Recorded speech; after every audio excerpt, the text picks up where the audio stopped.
On va pouvoir observer éventuellement la langue, mais également les dents. Donc les éléphants, il faut savoir qu'ils ont une dentition hyper particulière. Ils ont une dent par demi-mâchoire, donc deux en haut, deux en bas.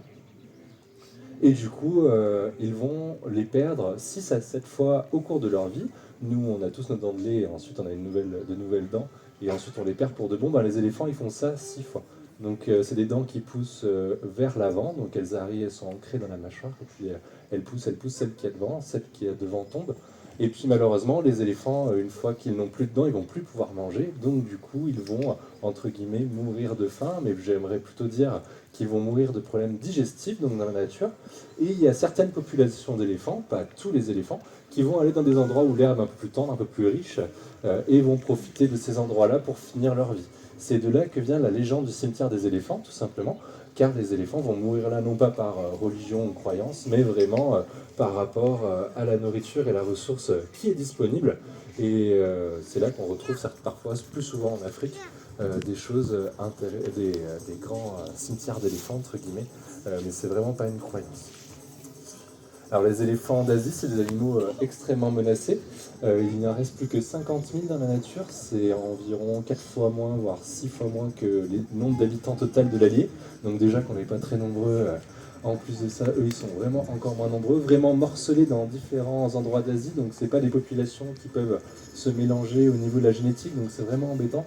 Et du coup ici au PAL, on a créé la fondation Le PAL Nature, c'est une fondation d'entreprise qui va permettre de financer des programmes de soutien à la protection de la nature. Alors ici au Népal, on va soutenir essentiellement une association qui s'appelle Stand Up for Elephant, qui est basée au Népal et qui va aider les éléphants dans plusieurs choses. La première, c'est les éléphants qui sont déjà captifs.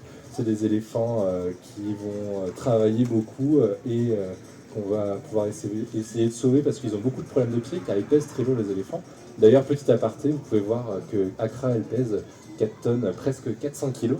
Donc vous imaginez une tonne de pression sur chaque pied. C'est vraiment énorme et malheureusement au Népal, les personnes n'ont pas toujours le savoir-faire pour gérer leurs éléphants en captivité. Donc cette association va pouvoir les aider à ce niveau-là, mais elle va également aider les villageois ou même les personnes qui vivent au Népal à vivre en relation avec les éléphants dans le milieu sauvage. Car en effet, il faut s'imaginer qu'un éléphant, c'est un sanglier de 4 tonnes et demie. Donc déjà, nous, on n'est pas trop contents quand les sangliers traversent la route ou détruisent les champs. Alors imaginez des animaux de cette taille-là. Donc du coup, cette association, via de l'éducation, mais également via des alarmes ou des choses comme ça, va aider les populations à vivre avec les éléphants sauvages.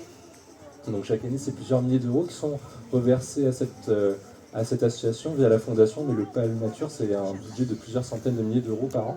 Et c'est grâce à vous, visiteurs, qu'elle existe cette fondation, parce qu'une partie de votre ticket est reversée à la fondation, mais vous pouvez également aider la fondation en achetant des bracelets à la fin des représentations animalières, des rapaces et des otaries. Mais vous pouvez également, ne serait-ce que mettre un petit suivre ou j'aime sur notre page, la page Instagram ou la page Facebook de la fondation. C'est vraiment important, ça nous donne de la visibilité et permet de développer nos actions.